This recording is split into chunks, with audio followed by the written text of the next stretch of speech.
खुलुमबाय बेयो बड'लेण्ड इंखं टेलिभिजन दिनै आं नुजाफैदों प्रानेस्वर ब्रह्म दिनै मोनसे आयदा लानानै फैदों बे आयदायानो जाहैबाय गिख्रंथाव मोनसे मुलुगनाङै बुहुमनाङै जाय मोनसे जाथाय सोलिगासिनो दं बयबो मिथिगौ बयबो नुगासिनो दं बुहुमनाङैनो बे गिख्रंथाव जाथाय जाय जाथायानो दिनै साफ्रोमबो मानसिनि मेगनाव नुनो हमदों आरो मोनसे गिख्रंथाव साननाय सोमजिदों आरो बे जाथायानो जाहैबाय रासिया आरो इउक्रेननि दावहा दिनै बे रासिया आरो इउक्रेननि दावहाखौ लानानै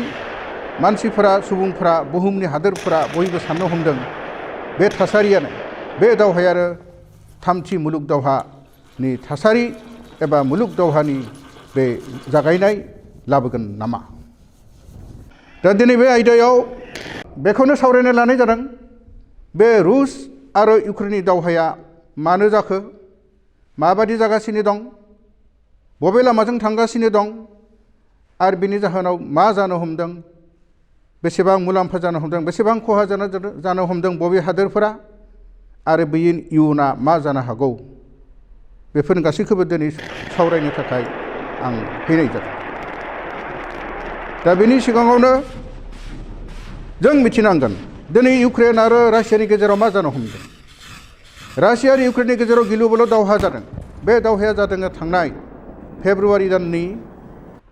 24 खालारनिफ्राय फेब्रुवारि दाननि 24 खालाराव जेब्ला रासियाया इउक्रेननि माखासे एयार बेसेसफोराव थामहिनबा उरां जाहाजफोरनि खाथिफोराव जेब्ला हामला खालामबाय बेनिफ्रायनो सुरु जाबोबाय आरो दिनै फैयै दिनै दावहाया फारनैनि बिथिंनिफ्राय गिलु बालु जानो हमदों आरो मुलुगनाङैनो गोसारलांनो हमदों बारानिफ्राय बारा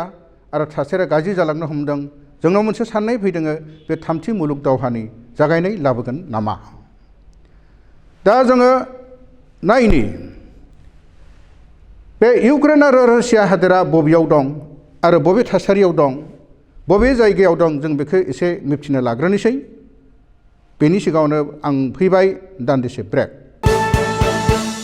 नै आं दान्दिसे ब्रेकनि उनाव फैफिनबाय दा जोङो नायनि बे रासिया आरो इउक्रेना बबेयाव दं मुलुग मेपनि बबे जायगायाव दं जों सिनायना लाग्रोनि जोङो मिथिगौ मेप नायग्रा मानसिया सुबुङा साहाथिं मोखां जानानै नायोब्ला जों जाय जायगाखौ नागिरदों एबा जाय जायगाखौ जोंनो नांगौ मेपआव बेखौ जों थाबैनो सिनायनो मोनो आरो बेनि सोरगिदिङै थासारिजों लोगोसे आरो सोरगिदिङै बेनि बाउन्डारिफोरखौ जोङो थाबैनो सिनायनो हायो बेनिखायनो जोङो साहाथिं मोखां जानानै नायोब्ला नैबे जाहैबाय रासिया फेडारेशन अफ रासिया बे रासिया हादोर बेसेबांबा गुवार दाना जोंनो नांगौ इउक्रेन नैबे जाहैबाय इउक्रेन थामहिनबा रासियानि खोला सोनाबहा इउक्रेन हादोर दं रासिया बेसेबांबा गिदिर हादोर आरो इउक्रेना नुनायाव रासियानिख्रुइ जोबोद फिसा हादोर दा बे इउक्रेन आरो बे गासैबो नैबेखिनिया जाहैबाय रासिया बे जाबाय इउक्रेननि सा खर'आव थाहैबाय बेलारुस मोनसे समाव बुंनाय जादोंमोन बेलारुस बेनि सोनाबहा थाबाय पलेण्ड बेनि खोला सोनाबथिं थाहैबाय फिसा स्लभाकिया बेनिफ्राय बे इउक्रेननि सोनाब खोलाथिं थाबाय रमानिया आरो बेनि एसे खाथियाव थाबाय सानजाथिं मोनसे हादोर फिसायै आरो बेनि खोला थामहिनबा इउक्रेननि खोलाहा थाबाय ब्लेक सी गोसोम लैथो जायखौ बुंदों ब्लेक सी आरो ब्लेक सीनि खोलाहा दङ तुर्की बे जों बेखिनिखौ नुबाय आरो जोङो जे खोला सानजाथिं फैयोब्ला रासियानि खोला सोनाबथिं जोङो सानजाथिं दावबोबाय थायोब्ला जों आफगानिस्तान इरान इराक मोनफैगोन इरान इराक मोनगोन बेनि उनाव आफगानिस्तान मोनगोन बेनि उनाव जोङो पाकिस्तान जोंनि बोरैहाय चाइना मोनफैगोन बेनिफ्राय जोंनि इन्डियाखौ मोनफैगोन बे जाहैबाय दा बे इउक्रेन आरो रासिया बे बेसेबांबा गिदिर रासियाजों आरो इउक्रेनजों बेसेबां गिदिर दावहा जागासिनो दं आरो बेनि खाथियाव थानाय थामहिनबा इउक्रेननि खाथियाव थानाय पलेण्ड बेलारुस रुमानिया बे तुर्की बेफोर खाथियाव थानाय हादोरफोराबो दुंहाव थासारि जानानै दं दा जोङो फैगोन दान्दिसे ब्रेक लाबावबाय दा दान्दिसे ब्रेकनि उनाव आं फैफिनबाय दा आं बुंनो सानदों जे सोलिबाय थानाय रासिया आरो इउक्रेननि दावहा जोङो इउक्रेन आरो रासियानि सोमोन्दै जोङो बुंग्रोनो मिथिग्रोनाया मोजां आरो बेनि जारिमिननि सोमोन्दै जों एसे मिथिग्रोनायाबो गाहाम जे इउक्रेननि जारिमिन आरो रासियानि जारिमिन बे मोननैनि गेजेराव मोननै हादोरनि गेजेराव मा सोमोन्दो दं बुंदों 1667 आव इउक्रेना रासियाजों एनेक्सेसन जादोंमोन थामहिनबा रासियाजों दाजाब जादोंमोन 1667 आव बेनिफ्राय बियो सेकेन्ड वर्ल्ड वाराव हिटलारा रासियाखौ गाग्लोबनायजों लोगोसेयैनो इउक्रेनखौबो गाग्लोबदोंमोन बेनि उनाव फैनानै 1991 नि 24 आगस्ट 1991-24 आगस्टआव बे इउक्रेननि सुबुंफोरा रासियाजों थानो गोसो जायाखै बेनिफ्राय सेसेसनिस्ट जानो नागिरदों थामहिनबा गावस्राना थानो नागिरदों बेनि थाखायनो बे इउक्रेननि सुबुंफोरा मोनसे मुभमेन्ट खालामदोंमोन आरो बे मुभमेन्ट खालामनायनि उनाव बेनिफ्राय बेवहाय मोनसे गाज्रि थासारिखौ नुनानै बे मोनसे रिफारेन्डाम फाथिनाय जादों गणभट रिफारेन्डाम फाथिदोंमोन 1991 आव बे रिफारेन्डामाव भटआव इउक्रेना देरहादों इउक्रेननि सुबुंफ्रा देरहादों थामहिनबा बिथांमोननि जे गावस्रानो लुबैनाया रासियानिफ्राय बे भटआव साक्सेस जादों जायनि थाखाय उनावहाय बे 1991 नि 24 आगस्टआव इउक्रेनखौ रासियानिफ्राय बोखावनो गोनां जाबाय बे इउक्रेना बिदिनो थांबाय बै समनिफ्राय इउक्रेना उदां मोनसे हादोर जानानै दिनैसिम थाबाय नाथाय बेनि सिगां बे इउक्रेना रासियाजोंमोन मोनसे समाव रासियाया जार राजाफोरनि आन्दाराव बेसेबांबा गुवार साग्लोबसार जायगाफोर आवग्रिनानै मोनसे गुवार रासिया हादोर जादोंमोन बेनि उनाव फैबाय दानिया बे जाबाय हिस्ट्रि अफ इउक्रेन एन्ड रासियानि सर्टलि दायो जाहोना मा इउक्रेन आरो रासियानि गेजेराव दिनै कनफ्लिक्टआ मानो दाङाबाजि बै कनफ्लिक्टआ जादों जे बुंनो थाङोब्ला फार्स्ट वर्ल्ड वाराव रासियाजों आमेरिकाजों जयै दंमोन फार्स्ट वर्ल्ड वाराव रासियाजों आमेरिकाजों जयै दं बे एलाइड पावार हिसाबै आरो सेकेन्ड वर्ल्ड वारावबो रासियाजों आमेरिका बे ग्रेट ब्रिटेन फ्रान्सफ्रा जयैनो दंमोन नाथाय जेब्ला सेकेन्ड वर्ल्ड वारा 1945 आव जोब्बाय बेनिफ्राय लासै लासै इकनमिकेल बा इजिमखौ लानानै रासिया आरो आमेरिकानि गेजेराव सिं गुसु दावहा कल्ड वार जानो हमबाय बै कल्ड वारा इकनमिकेल ब्लकेज बा बिदिनो कलनिकेल ब्लकेज बिदि जानानै फारनैनि गेजेराव स्रोद बियो कलनियेलिज्म आरो इकनमिकेल ब्लकेट बिदि सोलिदोंमोन नाथाय दावहा नुजायाखै बे कल्ड वारनि जाहोनावनो लासै लासै रासिया आरो आमेरिकानि गेजेराव सिं जुजिलायनाय नारा नाथा जुजिलायनाय आरो कनफ्लिक्ट मोनसे दाहार बोहैबोदोंमोन नाथाय फैयै फैयै बे कल्ड वारा मोनसे जाहोनाव उनावहाय लासैनो बेयो दद्र जालांनो गोनां जादों अब्लाबो बे सिंनि मोननैनि गेजेराव बे गावसोरनि इजिम आरो गावसोरनि इकनमिकेल कलनियेलिज्म बेयो जोबनानै थाङाखै जाउनाव मोनसे समाव आमेरिकाया बा गुबुन गुबुन ग्रेट ब्रिटेन फ्रान्स बायदि इउरपनि हादोरफोरा 1949 आव आफ्टार सेकेन्ड वर्ल्ड वारनि उनाव मोनसे नेटो नर्थ आटलान्टिक ट्रिटि अर्गेनाइजेसन दाबाय बे नेट'नि बिथांमोननि ओंथिया जादों जे बे इउरपियान कान्ट्रिज बे माखासे इउरपियान कान्ट्रिजफोरा बेवहाय मेम्बार जादों आरो बिथांमोनानै लाबाय जे बे इउरपियान कान्ट्रिजफोरा जायफोरा नेट'नि आन्दाराव दं बे नेट'नि आन्दाराव थानाय इउरपियान कान्ट्रिजफोरखौ सोरबाफोर गाग्लोबोबा बे गासै नेट'नि कान्ट्रिजफोरखौनो गाग्लोबनाय होननानै हमना लानाय जागोन आरो बै हादरनि गाग्लोबग्रा हादरनि हेंथायै नेट'नि हादोरा बा नेट' अर्गेनाइजेसना मोनसे बेबस्था लागोन एबा प्रटेक्सन लागोन एबा गिख्रंथाव मोनसे हाबाफारि होबथानायखौ लानाय जागोन होननानै नेट'नि बे बिथांमोननि प्रिन्सिपलाव दं। दा नेट'आ लासै लासै रुसियाखौ गिनो हमबाय, जिहेतु रुसियाया सेकेन्ड वर्ल्ड वारनि उनाव लासै लासै मोनसे गुवार आरो मोनसे गिख्रंथाव मोनसे गोहो पावार जानानै फैदों आरो आमेरिकानि बे कल'नियेलिज्मनि आरो कल्ड वारनि हेंथायै बिथांमोनखौ गिबाय, सन्देह जाहैबाय, जायनि थाखायनो बे नेट'आ गोख्रों जानानै थाबाय रासिया बायदिनि हेंथायै। बेनिखायनो बे नेट'आ इयुननि थाखाय रासियाखौ गिनानै माखासे फिसा फिसा इउर'पियान कान्ट्रिसफोर बा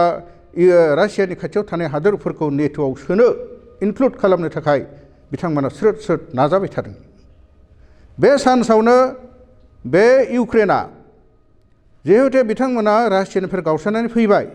आरो बिथांमोना रासियानि सायाव गिनाय दं। मोनसे समाव रासिया हयथ' इउक्रेनखौ एनेक्सेसन खालामफिननो हागौ, लांफिननो हागौ, बे मोनसे साननाय गिनाय। गतिके बेनि प्रटेक्सननि थाखाय, बेखौ होबथानायनि थाखाय बे इउक्रेन बायदि हादोरफोरा नेट'नि आमेरिकाफोरनि बायदि थिननायाव उसुथुनियाव नेट'आव हाबनो थाखाय स्रोद स्रोद नाजाबोगासिनो थाबाय। बे बाथ्राखौ रासिया सानबाय जे बे इउक्रेन बायदि खाथियाव थानाय हादोरा जुदि नाट'आव हाबोब्ला होमब्लाना रासियानि खैफोद जागोन आरो रासियानि साननाय जाय माने गुवार गावसोरनि बे गोदोनि सिगांनि हादोरखौ फुवारनाय बे थांखिया एक्सपान्सनिज्मआ बिथांमोना फेलार जागोन। बेनिखायनो बे इउक्रेननि सायाव जेरै हागौ रासियाया मोनसे नोजोर होनो हमबाय आरो बेखौ होबथानो नेट'आव हाबनायनिफ्राय होबथानो थाखाय नाजाबोबाय थानाय जाबाय। बे जाहोनावनो रासिया आरो इउक्रेननि गेजेराव कनफ्लिक्ट, सौग्रावलायनाय, जुजिलायनाय, हेंथा होलायनाय बेयो सोलिबोनो हमदों। बिब्दियै बे दाखालै 21 फेब्रुवारियाव रासियाया अलरेडि बेखौ होबथानाय हिसाबै इउक्रेननि सानजाहा थानाय मोननै फिसा फिसा रायजो इउक्रेननि, जेरै डनेस्की आरो लुहान्स्की, बे मोननै फिसा हादरखौ रायजोखौ इउक्रेननि रायजोखौ रासियानि हादोरगिरि भ्लादिमिर पुतिना उदां होननानै फोसावबाय। बिथांमोना गावनि गोसो खुसि बायदियैनो बेखौ उदां हादोर होननानै फोसावबाय। थामहिनबा बियो बे मोननै हादोरा इउक्रेनजों गैला। बेबायदि फोसावनायनि ओंथिया जाहैदों जे बे मोननै हादोरा उदां जायोब्ला रासियाजों थांगोन आरो रासियानि बोसोन मथै सोलिगोन आरो बे मोननै हादोरखौ गनायनो थाखाय, बे इन्डिपेन्डेन्स जानायखौ गनायथि होनो थाखाय इउक्रेनखौ नारसिननाय जाहैबाय, प्रेसार होनाय जाबाय। नाथाय इउक्रेना बे बाथ्राखौ गनाया। बेनि थाखायनो खैफोद जानो हागौ साननानै रासिया मा खालामबाय, 24 फेब्रुवारि खालि इउक्रेननि माखासे गोबां जायगाफोराव जेरै एयार बेसेसफोराव मिसाइल एटाक खालामबाय। बिदिनो बेनिफ्रायनो दिनैसिम फैयै फैयै बे सोलिगासिनो दं। बे गाग्लोबनाया आरो दावहाया सोलिगासिनो दं। दिनै गोबां माखासे फिसा फिसा नोगोरफोराव रासियाया गाग्लोबबाय। दिनैसिमनि गेजेराव मोन 10टा नोगोरफोरखौ गाग्लोबनाय जाहैबाय आरो बे गाग्लोबनायाव 1,70,000 आर्मि बुंनो थाङोब्ला एज पार दा UN रिपर्ट 1,70,000 आर्मि रासियाया फारफ्रोमथिंनिफ्रायबो बेंनो हमदों। फारथामथिंनिफ्राय, खोलाथिंनिफ्राय ब्लेक सीनिफ्राय, साहाथिंनिफ्राय बेलारुसथिंजायनिफ्राय, सानजानिफ्राय फारथामनिफ्रायबो बेंनानै मार्च खालामलांदों, आवगायलांदों आरो दिनैसिम मोन 10टा नोगोराव गोख्रोङै हामला खालामजादों। मिसाइल एटाक खालामनाय जादों, क्रुइज मिसाइल खालामदों, बेलिस्टिक मिसाइल जों आक्रमण खालामनाय जादों आरो भेकुवाम बमफोरजों एटाक खालामनाय जादों। चार्नोबिल होननाय मोनसे power plant, nuclear power plant, बेवहाय गाग्लोबनाय जादों आरो बेनि उनाव दिनैबो फुंनि गेजेराव इउरपनि बयनिख्रुइ देरसिन निउक्लियार पावार प्लेन्ट इउक्रेनाव थानाय बेखौबो गाग्लोबनाय जादों। जापारिटिया इउक्रेननि जापारिटिया बे इउरपनि लार्जेस्ट निउक्लियार पावार प्लान्ट बेखौबो दिनै गाग्लोबनाय जादों। बिदि गोख्रों हिसाबै गाग्लोबगासिनो दं आरो आर्मिफ्रा दावगालांगासिनो दङ। खोनानो मोननाय बायदि नुनाय बादियै 65 किल'मिटार गोलाव आर्मिफ्रा मार्च जालांनानै दावगालांगासिनो दङ। बेबायदिनो मारिउपल, डनबास, बिदि खार्किभ आरो बिदिनो किभ। खार्किभ आरो किभआ इउक्रेननि मोननै बयनिख्रुइ देरसिन नोगोर आरो बिनि गेजेराव किभआनो जाबाय केपिटेल अफ इउक्रेन। अलरेडि खार्किभआव गोबां हामला खालामबाय। बिथांमोना रासिया बुंदों जे जों बे माखासे खार्किभ बा बिदिनो मारिउपल बायदिफोरखौ जोङो जोंनि कब्जायाव लाबोबाय होननानै बुंदों। नाथाय इउक्रेना बेखौ दिनैसिमबो मोजाङै गनायाखै। आरो रासियानि गुबै थांखिया जादों किभ केपिटेल अफ इउक्रेनखौ गाग्लोबनानै एबा बेखौ मा खालामनो सानदों बिथांमोना भ्लादिमिर पुटिना मिथिगौ बेखौ आवगायलांगासिनो दं आरो बेखौ नाथाय इउक्रेननि सुबुंफोरा होबथागासिनो दङ। इउक्रेननि आर्मिफ्रा होबथागासिनो दं। जायनि जाहोनाव बे हाबाया बे खामानिया इनभेसना गोलाव जालाङो। मानोना इउक्रेननि सुबुंफोरा इउक्रेननि प्रेसिडेन्ट जेलेन्स्किया 25 खालारनिफ्रायनो इउक्रेननि सुबुंफोरखौ सिभिलियानफोरखौ रिक्वेस्ट खालामदों जे खैफोदनि समाव जोंनि आर्मिखौ हेल्प खालाम। गासैबो सुबुंफोरानो हेल्प खालामनांगौ, आखायाव हाथियार लानांगौ, रासियानि ट्रुप्सनि रासियानि आर्मिफोरनि हेंथायै दावहा होनांगौ होननानै खावलायनायाव इउक्रेननि सुबुंफोरा लामा लामा हाथियार हमनानै हिनजाव हौवा ओंखारबोदों। जायनि थाखाय बे जाहोननि थाखायनो रासियाया दिनैसिम किभ केपिटेलखौ दखल खालामनो हाथ'वाखै। मानोना रासियाया हयथ' सानदों जे सिभिलियानफोरखौ बे गाग्लोबनायाव लाइफखौ स्पइल खालामा, लाइफखौ धंस खालामा, लाइफखौ फोजोबा, जिउखौ फोजोबनो सानाखै। बेनिखायनो बिथांमोना हयथ' बिदि लासै लासै आवगायनो गोनां जादों। आरो बिनि गेजेरावनो माखासे सिभिलियानफोराबो थैगासिनो दं। आरो रासियानि क्लेम बादियै दिनैसिमनि गेजेराव 498 आर्मि रासियान आर्मि थैदों आरो 2000निबो बारा माखासेफ्रा अनडेड जादों। नाथाय इउक्रेना बुंदों दिनैसिमनि गेजेराव more than 9000 रासियानि आर्मिफ्रा थैबाय आरो गोबां अनजिमानि tank, missile plane, fighter plane, helicopter बायदिफोरखौ बिथांमोना डिस्ट्रय खालामबाय होननानै इउक्रेना बुंदों। आरो रासियाया बुंदों एसेबां खालामनो हायाखै। आरो रासियाया बुंदों गावसोरबो गोबां बिबांनि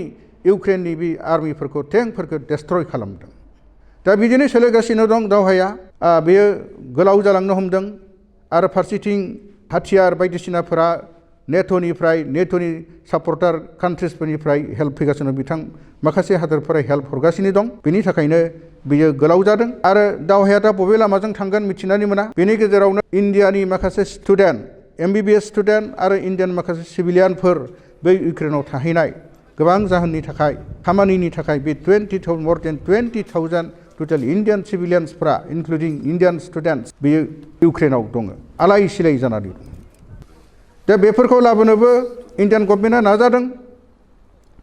आरो माखासे इन्डियान गभर्नमेन्टआ लाबोबाय, प्लेननि गेजेरजों लाबोबाय, रासियानि भ्लादिमिर पुटिनजों रायज्लायनानै लाबोबाय आरो बिदिनो इउक्रेननि प्रेसिडेन्ट जेलेन्स्किजों रायज्लायनानै लाबोबाय। बिदिनो माखासे सुबुंफोरा इउक्रेननि रुगुङाव थानाय जेरै पलेन्डआव थांदों, बिदिनो रमानियायाव थांदों। बेबायदि थांनानै more than 15 लाख सुबुङा इउक्रेननि सुबुङा रुगुङाव थानाय नेबारिं कान्ट्रिसफोराव हाबबाय होननानै मिथिनो मोननाय जादों। बेनि गेजेरावनो इन्डियानि गभर्नमेन्टआ माखासे बे इन्डियान सिभिलियान्स आरो स्टुडेन्टफोरखौ लाबोगासिनो दं आरो बियो कमप्लिटलि इभाकुवेट जायाखै। आरो बेनि गेजेराव दिनै रासिया आरो इउक्रेननि गेजेराव गावजों गाव मुं सुनाय प्रपागान्डाया सोलिगासिनो दं। इउक्रेना बुंदों रासियानि आर्मिफोरा इन्डियान स्टुडेन्टखौ केपचार खालामदों। रासिया बुंदों बेफोर नंखाय। रासिया बुंदों भ्लादिमिर पुटिना बुंदों मैया जे more than 3000 इन्डियान स्टुडेन्टसफ्रा इउक्रेननि आर्मिफोरजों केपचार खालामजादोंमोन। बेखौ पुटिना बुंदों जे बेखौ लाबोफिननाय जाबाय आरो बेखौ दैथायहरनाय जागोन होननानै बुंदों। बेबायदि मोननै हादोरनि गेजेराव दिनै प्रपागान्डा सोलिगासिनो दं। बे प्रपागान्डाया गासिबो नंजोबाबो जानो हागौ, नोंनोबो जानो हागौ, दिनै बेफोरनि प्रुफखौ जों दिनै मिथिजोबनो हायाबो जानो हागौ दिनैसिम जों गासैबो प्रुफखौ जोङो मोनजोबाखै बेनि गेजेरावनो इउक्रेना बुंदों जे बा मोनसे सुलुङा बुंदों रासियानि प्रेसिडेन्ट भ्लादिमिर पुटिना खारखोमाबाय साइबेरियानि बांकाराव थाहैखोमाबाय आरो रासिया बुंदों बे बाथ्राया नंखाय आरो रासियाया बुंदों दिनै इउक्रेननि president जेलेन्सकिया पलेन्डआव खारखोमालांबाय he has fled two पलेन्ड दिनै दसे उनाव आरो इउक्रेना बेखौ डिनाइड खालामबाय नङा होननानै बुंबाय गतिके मोननै हादरनि गेजेराव प्रपागान्डा सोलिगासिनो दं बे बाथ्राया नंगौ दा फैयै फैयै बे दावहाया मा महर लागोन एबा मा रुप लागोन बेखौ जों दिनै बुंस'नो हाया बेखौ जोङो लासै लासै मिथिनानै मोनगोन बेनि गेजेराव नाट'आ मा गेम खालामदों आमेरिकाया मा गेम खालामदों खनसे बुंदों नाट'आ जे इउक्रेन बे दावहायाव इउक्रेनखौ गाग्लोबनायाव भ्लादिमिर पुटिनखौ वार्निं होदों जे नोंथाङा बेनिफ्राय आर्मिखौ थांफिननांगौ गाग्लोबनायखौ बन्द खालामनांगौ इउक्रेनाबो खनले खनले रिकुवेस्ट खालामदों जे नोंथाङा आंनि हादराव गाग्लोबनायखौ बन्द खालामनांगौ नाथाय पुटिना बुंदों कमप्लिट सारेन्डार जानो होदों बेनि गेजेराव इउक्रेननि राष्ट्रपतिया सिगांनिफ्राय बुंबोदों जे आं रायलायनो राजि दं नाथाय नोंथाङा आं आर्मिफोरखौ लांजोब नाथाय भ्लादिमिर पुटिना रासियाया बुंदों नोंथाङा सारेन्डार जाग्रो होनबासो आं रायलायगोन बेनि गेजेराव बेबो राजि जाया बिथाङाबो राजि जाया रायलायनो राजि जाया उनावहाय मोनसे समाव इउक्रेना बुंबाय इन्डियान प्राइम मिनिस्टार नरेन्द्र मदिखौ नोंथाङा मुलुगनि सासे मिथिजानाय पपुलार प्राइम मिनिस्टार नोंथांनि बाथ्राखौ रासियाया मानिगोन नोंथां you are to convince Russian president Vladimir Putin middle part खालामनो थाखाय नाथाय बे इन्डियान प्राइम मिनिस्टारा भ्लादिमिर पुटिनजोंबो रायलायदों जेलेन्सकिजोंबो रायलायदों नाथाय बिथाङा माने बेखौ आवगायहोनो हायाखै बेनि गेजेरावनो रायलाया होनना बुंदोंब्लाबो फार्स्ट राउन्ड टकआ बेलारुसाव गमेलाव जानानै थांबाय नाथाय बेनि सिगाङाव रायलायनायनि सिगाङाव भ्लादिमिर पुटिना मोनबा कन्डिसन होदोंमोन रायलायनायाव बेयो जानांगोन आरो बे रायलायनायाव बे मोनबा कन्डिसना फुलफिल जानांगोन होनबासो आं रायलायनो थांगोन होनना बुंदोंमोन बे मोनबा कन्डिसनफोरनि गेजेराव मैखोमफ्रा जाहैबाय जे इउक्रेना गभर्नमेन्टखौ सोलायनो नांगौ आरो इउक्रेना नेट'आव हाबनो मोना इउक्रेना सानजानि इउक्रेन पार्टफोरखौ रासियाजों दाजाबना होनांगोन एबा उदां होनानै फोसावनो नांगोन बेफोर माखासे सर्त कन्डिसनखौ होदोंमोन उनावहाय बुंदोंमोन इउक्रेननि प्रेसिडेन्टआ जे आङो without any condition I am okay to take part in dialogue आं जेबो कन्डिसन गैयालासिनोसो रायलायगोन नाथाय बिथांमोनाबो गैया अब्लाबो बेलारुसनि गमेराव बेयो फार्स्ट राउन्ड टकआ जानानै थांदों बे फार्स्ट राउन्ड टकआव जेबो डिसिसन जायासै बेहाय डिसिसनल' लानाय जाबाय जे सेकेन्ड राउन्ड टकखौ थाबैनो लानाय जागोन बेनि उनाव सेकेन्ड राउन्ड टक खैदिनमानफोर सेकेन्ड राउन्ड टक जाबावबाय बेयो पलेन्ड आरो बेलारुसनि मोनसे सिमानि गेजेराव सेकेन्ड राउन्ड टक आरो बे सेकेन्ड राउन्ड टकआव डिसिसन लानाय जाबाय बथ साइड जे बे जायफोर फरेनारफोर बेहाय आलाय सिलाय जानानै दं इउक्रेनाव बिथांमोनखौ बासायनो थाखाय हिउमेनिटारियान करिडर दानांगौ बिथांमोनाबो दानांगौ हेल्पनि थाखाय बेखौ बिथांमोना बथ साइड गनायदों थांखियाव बिथांमोना जयै एग्रि जादोंमोन बेनि उनाव थार्ड राउन्डआ दिनैसिमबो जाथ'वाखै दा बबे लामाजों थाङो जेरै दा रासियाया फारसेनिफ्राय बारानिफ्राय बारा किभआव केपिटेल अफ इउक्रेनाव दावगालांगासिनो दं बेखौ कब्जायाव लाखिनो नाजाबोदों दा बेनि गेजेराव फारनैथिंबो केजुवेलिटि जादों आरो इन्डियान गभर्नमेन्टआ स्टुडेन्टफोरखौ बा इन्डियानि सिभिलियानफोरखौ लाबोगासिनो दंबावो बेबायदि सोलिबाय दं दा बबे लामाजों थाङो बे बाथ्राखौ मिथिनानै मोनाखै मा जाहैयो बे बाथ्राखौ मिथिनानै मोनाखै आरो फैगासिनो दं दान्दिसे ब्रेकनि उनाव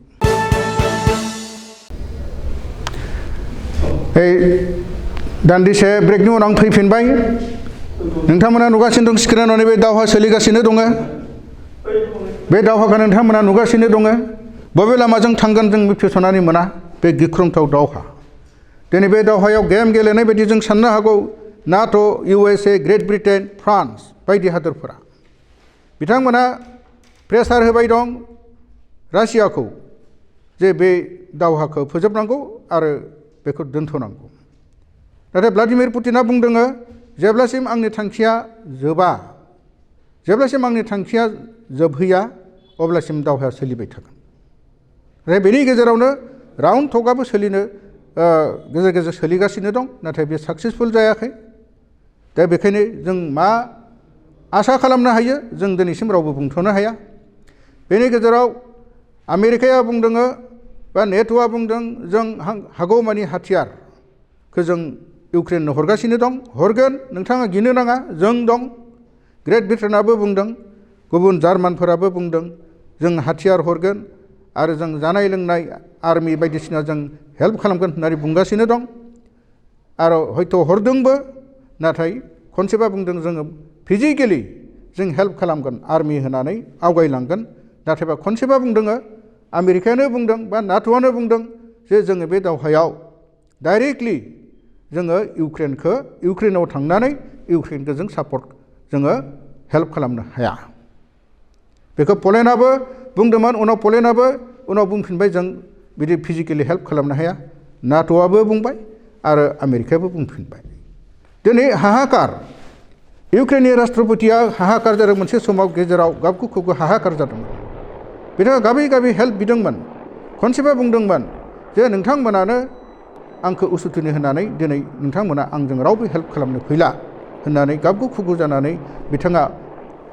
गुबुन गुबुन हादोरफोरखौ खावलायदोंमोन जे हेल्प नांगौ। ससेयाव उनावहाय आरो बे हेल्पआ गुबुन गुबुन हादोरनिफ्राय फैफिनबाय, नाथाय फिजिकेलि बे नङा। जानाय लोंनाय अस्त्रपाति बायदिसिनाफोर बेथ' हेल्पआ फैदों, नाथाय रावबो दिनैसिम इउक्रेन हादोराव फैनानै फिजिकेलि आर्मिजों हेल्प खालामनो फैयाखै। दिनै बेखायनो अब्लाबो हारसिङैनो बिथाङा जुजिबाय दं, जिखिनि हाथियार पार्टि मोनदों बेजों। दिनै राष्ट्र संघनि रलाबो बुंदों, राष्ट्र संघआबो बुंदों, इउएनअआबो जे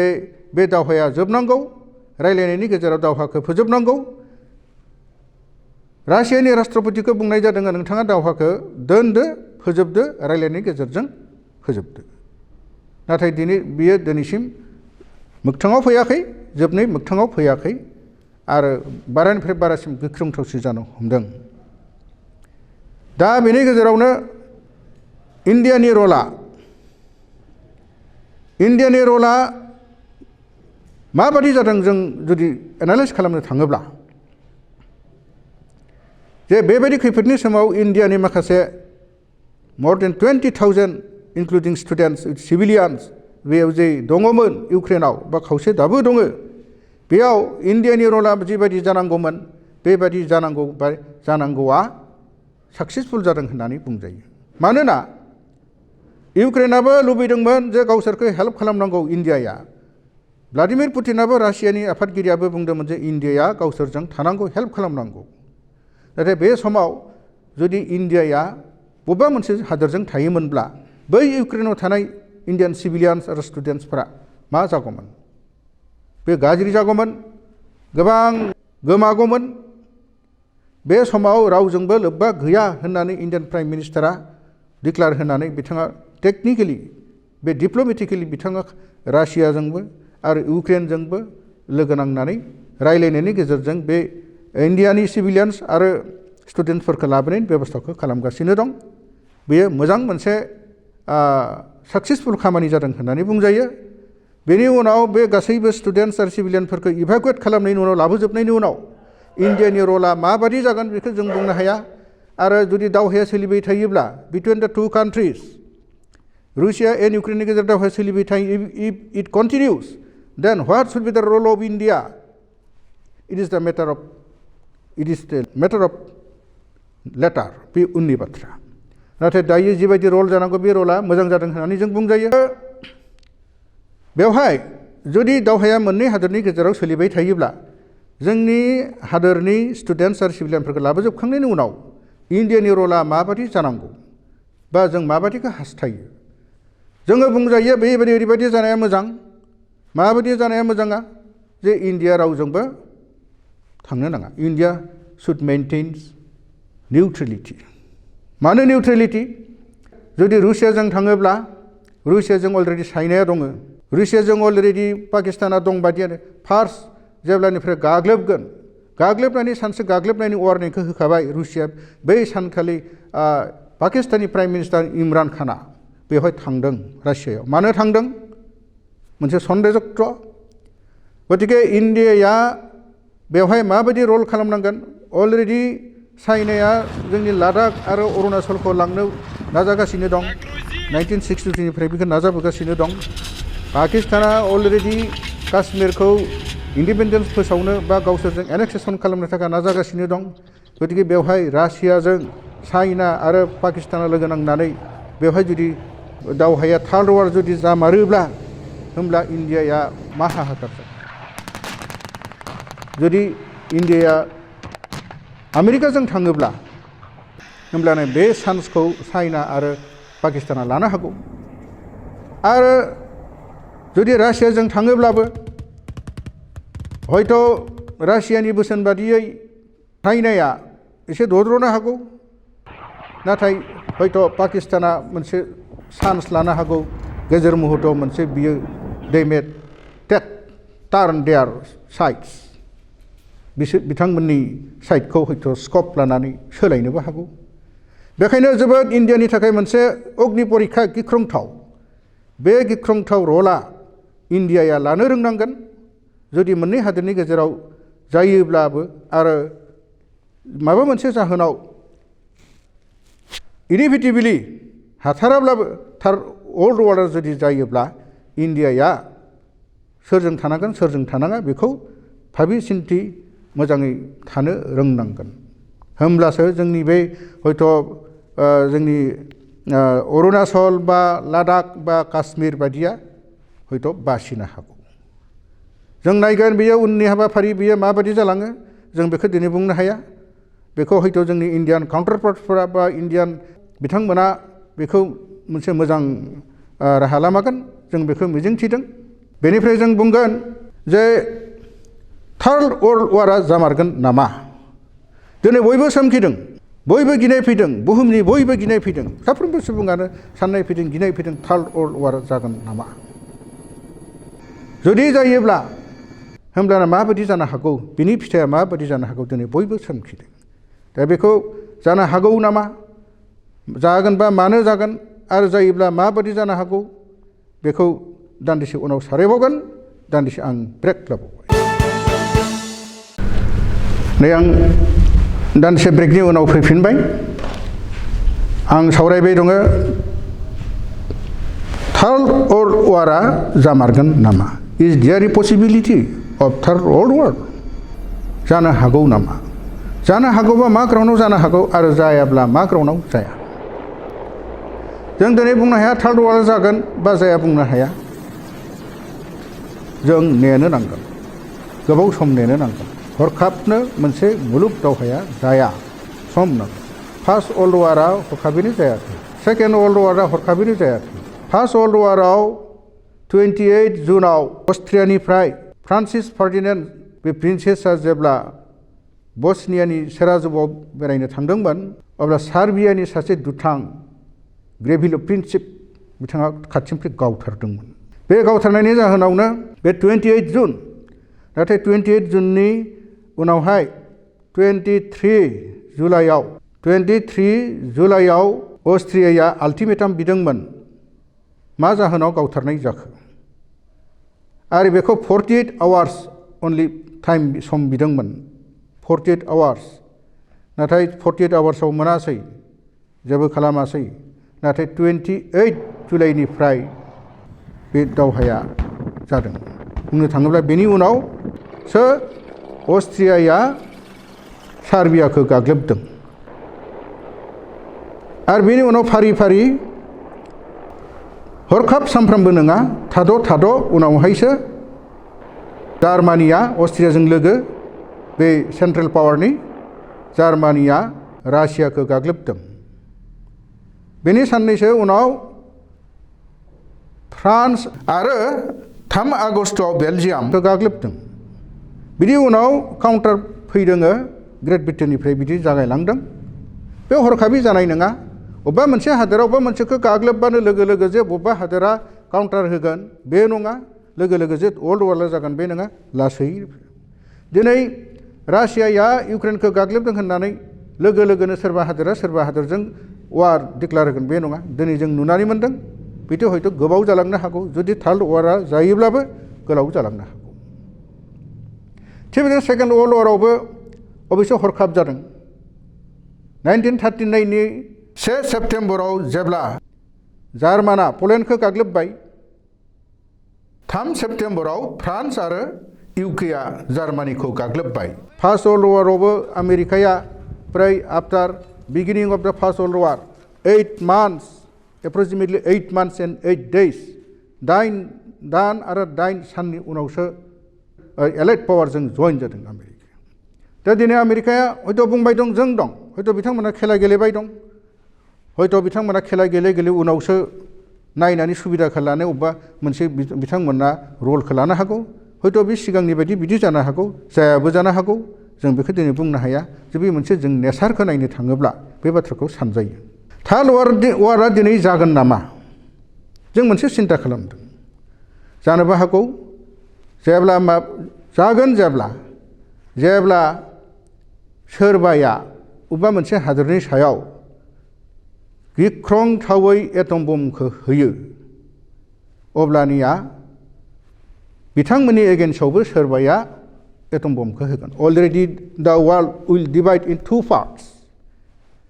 अट'मेटिकेलि मोननै पार्टआव गावसाखागोन आरो गावसानाय जानानै दंखानाय बायदिनो जेरै फार्स्ट वर्ल्ड वाराव मोननै central power and allied power गावसारदोंमोन जार्मानजों अस्ट्रिया हांगेरि तुर्की दङमोन इटालि दंमोन इटालिया बिश्वासघातकता खालामनानै एलाइड पावारजों थांदों फ्रान्स रुसिया आमेरिका ग्रेट ब्रिटेनफोरजों थांदों आरो सेकेन्ड वर्ल्ड वाराव नाथाय जार्मान अस्ट्रिया हांगेरि एबार बेहाय इटालिया फैदेरदों तुर्किया एबार ओजोंहाय थांदों बिब्दि आच्छा already first world second world वाराव मोननै पार्ट्सआव गावसारदों दा नुना मोनदों अलरेडि नैबे थार्ड वार जुदि जामारोब्ला बा जानो हागौ साननानै अलरेडि मोननै पार्ट्सआव गावसारना दंखायो फारसेथिं नाट' थाबाय नाट'आव 30 कान्ट्रिज दं नाट'आ 1949आव जोनोम जानाय 30 कान्ट्रिज दं दिनै नाट'आव हाबनो थाखाय जेलेन्स्किया नाजागासिनो दं दाखालि बावै अलरेडि हरखाबैनो इउर'पियान कान्ट्रिसआव एप्लाइ खालामदोंमोन बिथाङा मेम्बारशिप जानो थाखाय बिथांखौ मेम्बारशिप एक्सेप्टेड खालामनाय जाबाय आरो नेक्स्ट पर्यायाव हरखाबैनो बियो जाहैबाय आरो नेक्स्ट पर्यायाव बिथाङा नेक्स्ट स्टेपआव नाट'आव हाबनोखौ जुजिगासिनो दा वर्ल्ड वारआ जागोन जेब्ला आरो बेखायनो मोननै पार्ट्सआव गावस्राना थानाय बायदि नाट'नि कान्ट्रिजफोर America Great Britain France German Japan बे नाट'आवथ' इउर'पियान कान्ट्रिसफोर थाहैबाय बे 30 कान्ट्रिज आरो 30 बिसाइड नाट' कान्ट्रिजफोरनि अनगायैबो जापान साउथ करिया बेफोरबो हयथ' बे पावारजों लोगो लागोन रोखाखा आरो फारसेथिं रासियाजों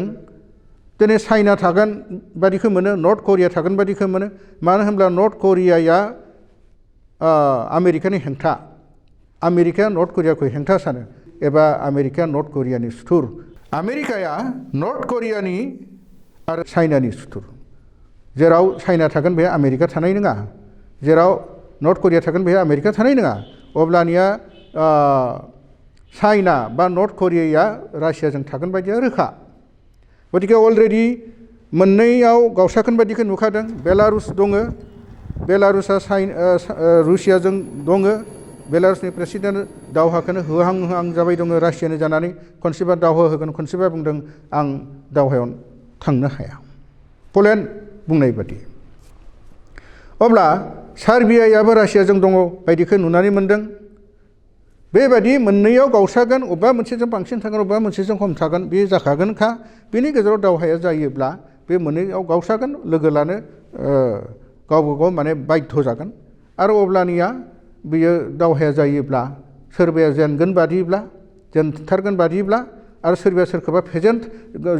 जेनगोन बादि साननानै गुबुनखौ फेजेनथारनांगौ बादि सानोब्ला उपाय गैयैयाव एटम बमखौ होनो हागौ जेरै नाट'खौ गिनानै नाट'आ गाग्लोबनो हागौ साननानै रासियानि प्रेसिडेन्ट भ्लादिमिर पुतिना अलरेडि बुंखाना दोनबाय निउक्लियार बम एबा एटम बमखौ होनाय जागोन होननानै बुंखानानै दोनबाय अब्लानिया होखागोन उपाय गैयाव होखागोन अब्लानिया बिसोर होयोबा हयथ' बिसोरबो गुबुनाबो होगोन होमब्लाना बे गुबुन गुबुन हादराव बिदि होलायलायोब्ला बुहुमानो मुलुगानो जोबलांनो हागौ बेखायनो बेखौ गिनानै दिनै हयथ' माखासे सुबुंफोरा दावहा लुबैयाखै गोदोनि समाव जेरै डिक्टेटरफोरनि समाव बा राजानि समाव फोरजाफ्रा जेबो बुंनो मोन्थाय गैयामोन राजाया डिक्टेटरशिपफ्रा जि खालामो बेखौनो मावोमोन बेखायनो दावहाया थाब थाब जायोमोन दिनै बेबायदि डेम'क्रेसि जाहैबाय माबा मोनसे दावहा होयोब्लानो घोषणा होबानो बेनि हादोरनि सुबुंफोरा बेनि हेंथायै काउन्टार रिभलिउसन खालामो दिनै बिदिनो जागासिनो दं बेखौ गिनानै हयथ' गुबुन माखासे हादोरफोरा दावहाखौ फोसावनो गियो गभर्नमेन्टआ बायनानै थांनो हागौ साननानै नाथाय बिनि गेजेरावनो एंगारथानो हायैयाव जालांनोबो हागौ आरो एंगारथानो होलांनो बिदि जायोब्ला बे एटम बम बाहायनाया फैखागोन आरो बे थालवाराव एटम बमया देरसिन जागोन जेब्ला जापानाव 1945नि 6 आगस्तआव आमेरिकाया हिर'शिमायाव 6 आगस्तआव बमा होनाय जादोंमोन हिर'शिमायाव मोनसे नोगोरा सय हांगार जालांदों 80,000 मानसि थैदों आरो बिनि सानथामनि उनाव 9 आगस्तआव नागासाकियाव आरो बिदिनो बमा हैबावनाय जादोंमोन एटम बम हैबावनाय जादोंमोन फाइटार प्लेनजों थांनानै बेवहाय 2,40,000 सुबुङा थैदों आरो दिनैसिमबो बै मोननै जायगाया हांगार जानानै दङ जोबाखै आरो बेवनि जोनोम जानाय मानसि जिउ जुनारफ्रा दिनैसिमबो मोजाङै जोनोम जाया माखासेफ्रा पंगु जानानै जोनोम जायो दिनैसिमबो बेबायदि खावसेया बेबायदि जानानै बेनिफ्रायनो बेसेबांबा गोबाव दिनैसिम थालवार गैया बे एटम बमखौ गिनानै दिनै बे एटम वार जायोब्ला बे एटम बमखौ सोरबाया होयोब्ला बेनिख्रुइ देरसिन एटम बम दिनैसिम बानायनानै दोनबाय होननानै बयबो बुंदों गावबागाव हादोरफोरा बेखौ गिनानै दिनै सुबुङा मुलुगा थार्ड वर्ल्ड वारखौ लुबैया आरो माखासे हादोरफ्राबो लुबैयाखै नाथाय सिगिबायल' दं जाहाथे जोंखौ आक्रमण दा खालामथों हयथ' बे जाहोनावनो थार्ड वारआ जायाबो जानोबो हागौ आरो सोरबाया जुदि होथारोब्ला अबा गुबुनाबो होथारनो गोनां जाहैयोब्ला थार्ड वर्ल्ड वार जालांनोबो हागौ गतिके जों दिनै बुंनो हाया बबे लामाजों थांगोन जागोन ना जाया जों बेखौ बुंनो हाया दा बेनि गेजेराव थार्ड वर्ल्ड वार जायोब्ला इन्डियानि रला मा जानांगौ बेखौ दहायनो अलरेडि आं बुंखांबाय आरो बेखौ आं बुंफिननो सानाखै दायो फोजोबनायाव दान्दिसे उनाव आं ब्रेक लागोन बिनि उनाव आं फोजोबनाय फारसे फैसिगोन दाना आं दान्दिसे उनाव फैफिनबाय जोबथा आयदायाव आं फैफिननो सानबाय पइन्टआव दिनै सोर हादोराव बेसेबां गोहोगोरा रासिया आरो इउक्रेननि आखायाव मा दं आं बुंनो सानदों दिनै रासियानि आखायाव दङ 8,50,000 आर्मि 8,50,000 आर्मि नाथाय इउक्रेननि आखायाव दं अनलि 2 लाख आरो रासियानि आखायाव दं atom bomb nuclear atom bomb more than 6,000 आमेरिकानावनो खम दंबावोसो more than 5,000 आरो इउक्रेनाव निउक्लियार एटम बम गैया 0 अब्लाना मा जानो हागौ एफा फिसा हादोरा गोहैलो दुर्बल हादोरा जुजिगासिनो दं गुबुननि हेल्पजों बेनिफ्राय जे सेकेन्ड वर्ल्ड वाराव हिटलारनि थाखायनो सेकेन्ड वर्ल्ड वार जादोंमोन हिटलारनि आखायाव दङमोन 32 लाख आर्मि नैथि मुलुग दावहायाव आरो सेथि मुलुग दावहायाव दङमोन 15 लाख आर्मि जार्माननि आखायाव उइलियाम काइसार राजानि आखायाव होमब्ला जों दिनै बेयाव एसेबां 30,000 20,000 25,000 बेबायदि आर्मि दिनै रावबो हादोराव गैया नाथाय एटम बम बा बिदिनो मिसाइल टेंक्स बायदिसिना माखासे निउक्लियार पावार्स बेफोर गिख्रंथाव हाथियारफोरा बै फार्स्ट वर्ल्ड सेकेन्ड वर्ल्डनिख्रुइ दिनै बांसिन दं गुबुन दा आं बुंनो फैदों लास्ट पार्टआव जोंनि इन्डियानिफ्राय माखासे स्टुडेन्टफोर आरो सिभिलियानफ्रा दंहैयो बेखौ लाबोगासिनो दं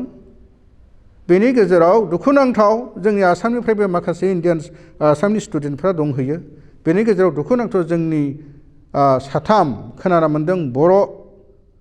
हौवासा हिन्जावसा साथाम MBBS फरायनो थांनाय स्टुडेन्ट दंहैयो बर' गुवाहाटीनि सासे डिब्रुगड़नि सासे आरो अदालगुरि नलबारिनि सासे दिनै बिथांमोना मा अबस्थायाव दङ जों दिनैसिम मिथिथ'ना मोनाखै बेखौ जों उनाव मिथिसिगोन दा आं जोबथा पार्टआव फैबाय जे जोङो मा लुबैनांगौ जोंनि सुबुं समाजा जोङो सुबुं माहारिया जों मा लुबैदों जों मा लुबैनांगौ जोंनो दावहा नांगौ ना जोंनो दावहा नाङा ना जोंनो दिनै थाल अर नांगौ ना जोंनो नाङा गोबाङा साननो हागौ जोंनो दावहा नांगौ सोरबा सानदों जोंनो दावहा नाङा नाथाय जों बेखौ बुंनांगोन दावहाजों मोनसे समस्या समाधान जाया दावहा होगोन गोबां मानसि जोबगोन रांखावरि धंस जागोन दिनै आमेरिका बा नाट'आ रासियानि सायाव बेसेबांबा खेब इक'नमिक फाइनान्सियेल ब्लकेट खालामबाय बयकट खालामबाय दिनै रासियाया इक'नमिकेलि उइक जालांबाय अब्ला बिदि गेजेरजों वर्ल्ड वार जायोब्ला बिदि दावहा सोलिबाय थायोब्ला बबेबा हादोरा बबेबा हादोरखौ बबेबा इन्टारनेसनेल माबाफ्रा एजेन्सिफ्रा अर्गानाइजेसनफ्रा सोरनिबा हादोरनि एगेन्स्टआव इक'नमिकेल ब्लकेट होगोन फाइनान्सियेल ब्लकेट होगोन होमब्लाना बियो हादोरा दुरबल जागोन जोंनि थाखा फैसाया अट'मेटिकेलि आंखाल जागोन बेसादफोरनि बेसेना बारायगोन अब्लाना आंखाला बयनावबो फैगोन बेखायनो जों दावहाखौ जोंनो लुबैनाया थिग नङा नाथाय बे दावहाखौ बोरै फोजोबगोन रायलायनायनि गेजेरजों फोजोबनो हागौ रायलायनायनि गेजेराव मोनसे एराधरा सोरबाया मिडियानि गेजेरजों मिडिलनि गेजेरजों सोरनिबानि मिडिल रल लानायनि गेजेरजों हयथ' जोङो दावहाखौ फोजोबनो हागौ दिनै इन्टारनेसनेल अर्गानाइजेसन दङ दिनै UN दङ UN'आ 1945निफ्राय जोनोम जानायनिफ्राय दिनै UN'आ मानो जोनोम जादोंमोन जे बेबायदि प्रबेबल वर्ल्ड वार बा बिटुइन एनि टु कान्ट्रिज बा वर्ल्ड वारफोरखौ पसिबिलिटिफोरखौ होबथानाय वर्ल्डआव माने गोजोन सान्थि लाबोनाय बे थांखिमोन नाथाय दिनैसिम बेनि गेजेरावबो आफ्टार राष्ट्र संघ एबा हायुङारि आफाद UN'आव जोनोम जानायनि उनावबो माखासे हादोरफोर गावजों गाव मोननै हादोरनि गेजेराव दावहा जालांदों सम जालांदों आरो गेजेराव थार्ड वर्ल्ड वार जानो बायदि नागिरो बेनि गेजेराव राष्ट्र संघआ जथेस्थ' नाजाबोदों नंगौ नाथाय बेयो थोजासे नङा माखासे बिथिङाव फेइलार जादों माखासे बिथिङाव साक्सेसफुल जाबोदों माखासे बिथिङाव फेइलार जाबोदों दिनै रासिया इउक्रेननि दावहानि गेजेरावबो बे UN'आ जिखिनि होबथानांगौमोन बेखिनिखौ हास्लाबनाय बायदिखौ साक्सेसफुल जानाय बायदिखौ नुवाखै आरो थार्ड वर्ल्ड वार जायोब्ला बियो माबायदि जालांनो हागौ बे UNनि रलआ माबायदि जानांगौमोन बेथ' लादों नाथाय बियो एसेबां साक्सेसफुल जायाखै बेखायनो जों UN'खौल' लामा नायना थाबाय थाब्ला जानाय नङा UN बायदियाबो जुदि दावहाखौ होबथानो हायाब्ला होमब्लाना बे दावहाया बयनिबो थाखाय फोजोबस्रांनाय लाबोगोन बेखायनो जों दावहाखौ लुबैनाया थिग नङा जोङो जेसेबां हागौ दावहा होग्रा हादोरफोरजों रायलायनायनि गेजेरजों बुजाफोरनि गेजेरजों फोजोबनानै डायलगनि गेजेरजों फोजोबनानै बुहुमाव गोजोन सान्थि लाबोनाया बे मोनसे थांखि जानो नांगौ आरो बेनिखायनो दिनै 1945नि उनाव सेकेन्ड वर्ल्ड वार जोबनायनि उनाव दिनै बेसेबांबा बोसोर 77 इयार्स दावहा गैया मुलुग दावहा गैया बे उइथिन दिस 77 इयार्सनि गेजेराव वर्ल्डआ कान्ट्रिसफोर गोबां डेभेलप जालांदों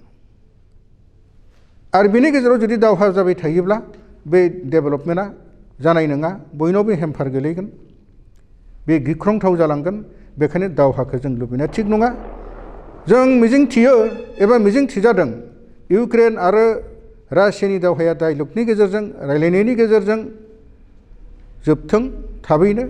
आरो बेनि थाखाय इन्टारनेसनेल अर्गानाइजेसनफ्रा बेहाय पार्ट खालामनांगौ रल लानांगौ इन्डियायाबो रल लानांगौ जों बेखिनिखौ लुबैदों आरो बेखिनिखौ लुबैनानै जों जोंनि दिनैनि आयदा जोंनि बे बड'लेण्ड इंखंनि जिथु टपिक रुस इउक्रेननि दावहा आरो थामथि मुलुग दावहा रिच इउक्रेन आरो थामथि मुलुग दावहा बे टपिकखौ बेखिनियावनो फोजोबबाय गोजोन्थों फैबाय।